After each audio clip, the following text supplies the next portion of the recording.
Last week we began to look at the book of Job, and I entitled it The Impenetrable Wisdom. We're going to talk a lot about Job tonight, probably not going to finish it, but we're going to learn some things from Job about how we not only deal with difficulties and problems and pain and heartache, but I believe it has lessons in there for us on persecution.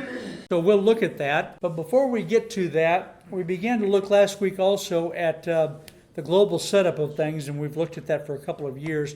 There are all of those things. I'm not going to go over them again. There are some things that have shaped up just recently. In Afula, Israel. So this is in the northern part of Israel. This woman got in trouble because 2 minutes before Shabbat begins at sundown on the seventh day. They have all kinds of rules and regulations about that. But this woman, 2 minutes before it would sound for the community to begin Shabbat, she would play Shabbat music. She got in trouble with the police. The police actually came and interrogated her, and she's got criminal charges against her now. And I was talking with a couple from Israel that I know. They couldn't actually say. It could have been the Jewish rabbis got mad about her not honoring Shabbat laws and rules. But it's also very possible that the Muslims were complaining. And I liked, it's a harrowing experience. You can go search it out and read it for yourself. This chairman, Shea Glick, responded, "It's unfortunate and outrageous that Afula police, instead of strengthening the Shabbat observant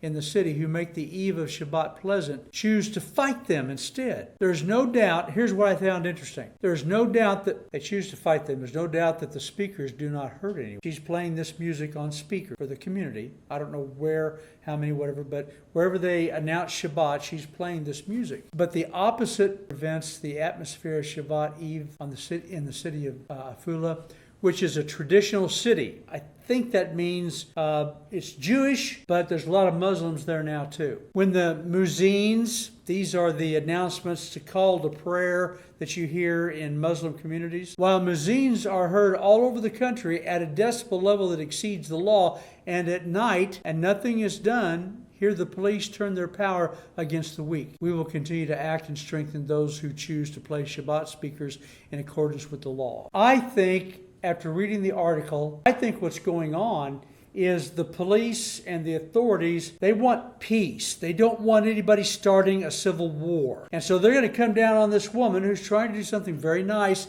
in preparation for 2 minutes before Shabbat. And because these authorities are more worried about civil problems, they're going to come down on her. There's a lot of ways in which religion is becoming much more shrill and the fight. The Swiss canton would be like a state within a country. The Swiss canton of Geneva has banned baptisms in the waters of Lake Geneva, organized evangelical churches. So they've got about 3 lakes around in Switzerland, and this one that is in this state, this canton.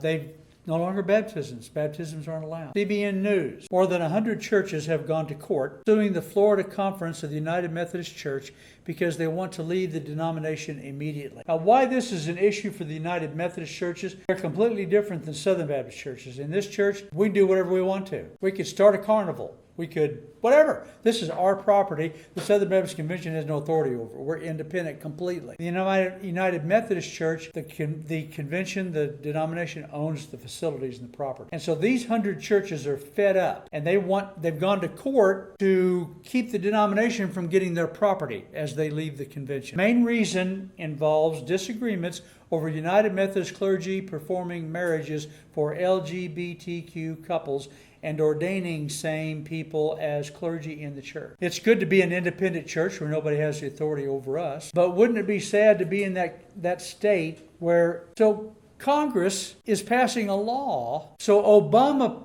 did an executive order. That's why we have gay marriage. But Congress now, because of what the Supreme Court's done, is now wanting to make it a law. It passed the House, probably won't pass the Senate, I don't know. Yeah, I keep getting amazed by those Republicans. We call them rhinos. This is the most amazing. World Net Daily. Anthropologists facing fight over whether bones are transgender. This is the argument that they're actually having. These anthropologists, these archaeologists, arguing that it's not right for us to uncover these bones say this is a boy and this is a girl. They're even saying we should not be trying to determine if they're black or white or whatever race they were, because we have no way of knowing how they identified when they died. Absolutely over the top. And for what? These people are dead. They don't care. Yeah.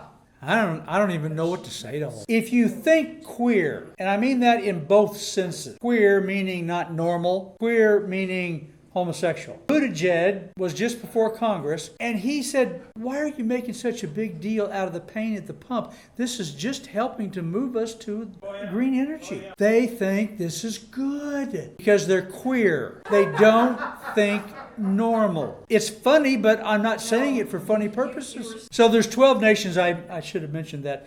There are 12 nations that are actually in danger of default. Yeah, that's the recession is a worldwide thing. It's not just here in this country. Literally, the strength of the dollar. I don't understand finances, but the experts tell me because the dollar is strengthening, that's pushing recession quicker in the world. I don't know why.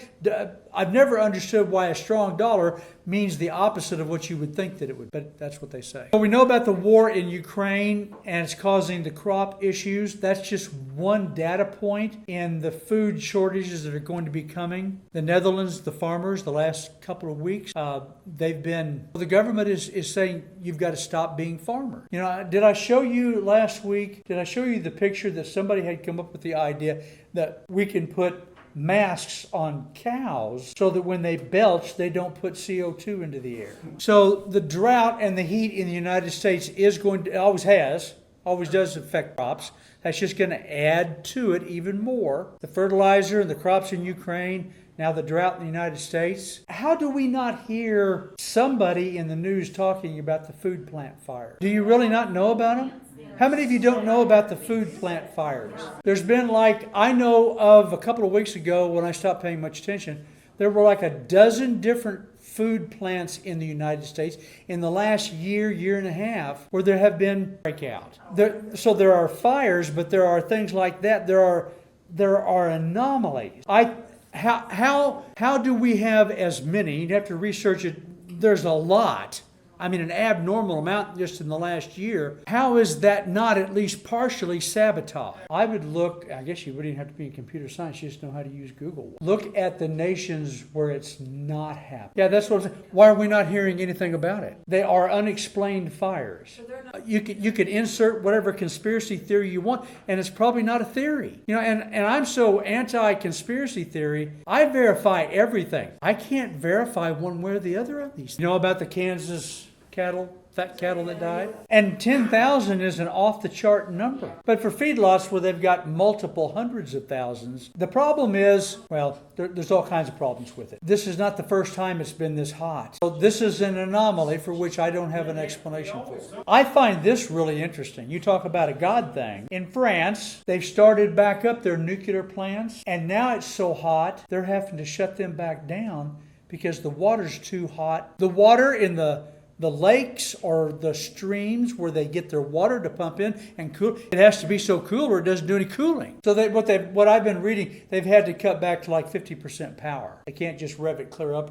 Natural gas explosions at plants in Oklahoma and Texas. Things like this happen. But I have to believe that before they even built that plant, they had calculated all that and had things in place. And if it was just one in Texas, but I think there's been more than one, and then add to that Oklahoma. I mean, how many data points before which you say, yeah, that's a lot of data points. And this is the granddaddy. Hoover Dam. Yesterday, day before, I was listening to Monkey Works. Do any of you know who Monkey Works is? Monkey Works, spelled W-E-R-K, I think. Works, W-E-R-K. So he is all over watching the military, their airplanes, their ships, and shipping in the world, and all those kind of data points that, he knows where to find this stuff on the web, and it's really fascinating. And he said a friend of his that was in computer science, who goes after hackers, and that's what he does, he showed him video of how hackers were able to hack into these plants and cause an engine, a gasoline engine or a diesel engine, to not shut down when it got hot. It would blow up, start a fire. I'm just saying, we're getting to be a whole bunch of data points, a whole bunch of coincidences. Of course, we all know about the energy grid that used to be able to withstand. Why can't we now? Why now? Yeah. So my point is, I'm not even saying who,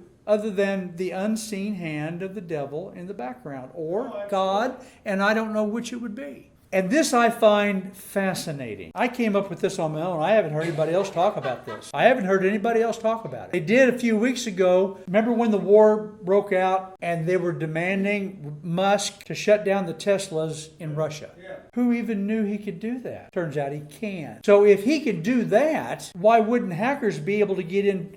My car's GPS and internet capable. How many of you have cars that are? Now just imagine if hackers were able to shut that down. Why, it wouldn't be the end of the world, but it would certainly complicate my life and mess up the highways for a while, and who knows what problems it would cause. I probably shouldn't put this out on the web. Somebody might pick this up and say, that's a pretty good idea. I've told you from the beginning, you don't know what you think you know in Ukraine if you watch the news. I don't know. I'm not saying I know. I'm saying I probably don't know. So Zelensky calls 2 Ukrainian generals and strips them of their rank. In fact, a whole bunch of them in the espionage community in Ukraine have been arrested, stripped of their power. Now, here's my point. Here's what I'm thinking. This is not cut and dried even among the Ukrainians. There's a bunch of people that are kind of not on board with fighting Russia. I'm just saying, you don't know what you think you know. I don't pretend to know what's going on in Ukraine. Same thing. Yeah. Exact same. Which just muddies it. And we've talked a little bit about it before. Ukraine was incredibly corrupt. The leadership, we could go into a lot of detail. I did it a few weeks ago. I'm not going to go over it again. But Ukraine is almost the nexus point of corruption and evil in Europe. Do you feel good about all the money you're sending to fight that war? So it gets even more bizarre. They're in a war, and they're going to be voting on same-sex marriage. And so they're complicit. It's their job to know. So where does this come from? In the midst of a war, their nation's being decimated, and their parliament's voting on legalizing same-sex marriage? That's coming from the woke crowd in America somewhere. We have infected the world. So I've already said this. You watch for a false flag thing to happen before the election. If it doesn't happen, you can't stone me for being a false prophet, but I will let someone spank me. Job, we have 5 minutes to talk about it. So in Job 1:8, hast thou considered my servant Job? That was what God put to Satan. Have you considered my servant Job? Did you know that the word Job in Hebrew means hated or persecuted? We looked at this last week. So there's this battle of wits that's going on between God and one of these sons of God. As I told you, if you want to think it's Satan, that's fine with me, but that brings up all kinds of problems that here Satan is able to come before the throne of God for a couple of reasons. And I don't want to get bogged down because I can't prove. I'm saying that it does not say in the Hebrew, right? So it's not an individual person or and the word Satan means adversary. In this context, I think it means that this one Son of God, this one Elohim, remember, Elohim is not the name of God. Elohim is an address. Elohim is anybody that lives in that realm, that spiritual realm. There are spirits, there are angels, there is God. There are all these entities that are Elohim. All that means is they live in that realm. This is one of them, and it even appears that you could say that this particular Elohim is actually doing his job. There's more I don't know. I don't want to get bogged down in that. So whatever this thing is, him and God begin to battle wits. And so this entity, whoever it is allowed to stress Job. That's kind of a funny. Stress would be a comical way of saying it, right? There's way more than stress. Lost his family, lost his health, lost his riches. He lost everything. Now, he was stressed. But that's what the entity said to God. Well, why wouldn't he love you? Why wouldn't he do what you say? You've blessed him with all this. You take all that away, and he will curse you. That's what the entity told God. So we saw this last week. In the end, Job finally broke under his friends telling him, Job, just admit it. There's some sin in your life. And he finally breaks, but not the way that entity, Satan or whoever it is, he did not curse God. But he did challenge God. He said, if I could go find God, I would ask him to tell me why he's letting this happen. But he did not curse God. So in the end, and we're going to look at 42:1 before we quit. It turns out that Job and Yahweh were both vindicated. The entity was wrong. Job did not curse God. He broke. He did not curse God. He just simply said, I don't know why, and if I could find God, I would ask him to tell me. Chapter 40 and verse 1. So Job breaks, and last week this is where we ended up. He said, Job, stand up like a man. I want to talk to you. And he gave him a physics lesson. He said, Job, where were you when I had the idea and then made it happen that gravity would be such that the ocean could not overtake the land? Where were you when I figured that all out? And he gave an extensive, and here's what Job responds with. Chapter 42. Then Job answered the Lord, I know that thou canst do everything. Insert, I had no idea how much, and that no thought can be withholden from thee. Who is he that hideth counsel without knowledge? Therefore have I uttered that I understood not. Things too wonderful, in other words, way beyond my understanding, which I knew not. Here I beseech thee, and I will speak. I will demand of thee, and declare thou unto me. I have heard of thee by the hearing of the ear, but now mine eye seeth. Because of that, Job, because I shot my mouth off. I had no idea of your majesty. I had no idea you were all that. Because I did not know all that, I abhor myself and repent in dust and the right place to be. That's where he should have been. Whatever comes, God is able to do more than we can even imagine. Job had no idea how powerful. Job had no idea how smart God was. Job had no real idea of all the things that God had done. I challenge you to read all that God says to Job. I did this and I did this. And where were you when I thought that up? And where were you when I actually did it? Do you know how much snow I have stored up? He says to Job. Do you know how much snow he has stored up for this? He does. He knows how much snow he's going to bring. To the extent where he says, I abhor myself. I shot my mouth off. I repent in dust and ashes. That's where we need to come to every time we think we can run the universe better than he can. Bear in mind, you're going to come to the place where there's going to be pain, heartache, uncomfortableness, stress, to the extent where you're going to say, God, you're not doing this right. You're going to come to that place. If you haven't yet, before you get out of this world, you probably are. When you come to that place, remember Job, you don't know what you're talking about. Real quickly, some of the takeaways. Benny Hinn and all the health and wealth gospel preachers who say you should never be sick or poor need to remember Job. He was a righteous man and he suffered. This is God's testimony about him. God said Job is a just, righteous man. Now, he's not perfect. That's not what it's saying. But he's more perfect than most people. Be careful who you marry. His wife, you remember what she said? Wouldn't you love to be married to that? Be careful who your friends are. Adrian Rogers was able to turn a phrase like nobody. I love his quotes. I've got a couple of books of his quotes. Here's one of them. You can't sweeten the well by painting the pump. Right? If there's something way down deep inside that's all stinking and wrong, putting a new coat of paint on it's not going to help. And then he said, you can save a lot of time by waiting on God. But the one that fits where we are right here. God is not your co-pilot. Adrian Rogers' co-pilot. He has to be the pilot. Adrian Rogers said, just because it doesn't make sense to you doesn't mean it doesn't make sense. We need to remember how big he is. When you get into trouble, when you have problems, when you find you're 38 years old and pregnant and having twins, okay, God, I don't know what's going on, but you're up to something.